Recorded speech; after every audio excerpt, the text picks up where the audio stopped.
নবী দৌড়ে দৌড়ে নামাজে যেতে নিষেধ করেছেন। ইযা উকিমাতিস সালাতু ফালা তা'তুহা তাসআউন ওয়া আতুহা তামশুন আলাইকুম বিস-সাকিনা ফামা আদরাকতুম ফাসাল্লু ওয়া মা ফাতাকুম ফাতিমু।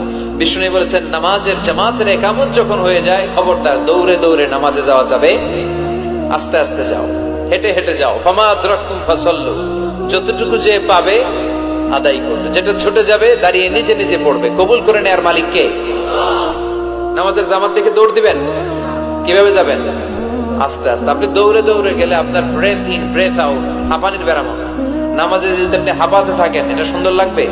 আপনি কার সামনে দাঁড়াচ্ছেন? সব রাজার বড় রাজা, মহারাজা, চিল্লা এখন ঠিক কিনা? তার সামনে দাঁড়িয়ে হাঁপানির ব্যারাম দেখানোর কোন সুযোগ? ধীরস্থির ভাবে যাবে। অনেকে এই কাজটা করে। মাগরিবের নামাজ ইমাম সাহেব কেরাত ধরেছে ওয়াদ্দুহা ওয়াল্লাইলি ইযা সাজা। যারা ওযু করতেছে, আমার নিজের দেখা, যারা ওযু করতেছে এদের মুখস্থ এই সূরা, এরা টের পাচ্ছে যে এখনই রুকুতে যাবে, আর দৌড় না মারলে রুকু ধরা যাবে। এখন কোন রকম ওযু করে দিছে দৌড়।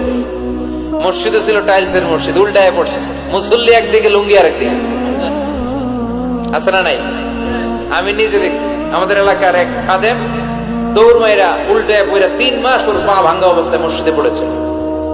অধিকাংশ মসজিদ এখন টাইলসের। এজন্য বিশ্ব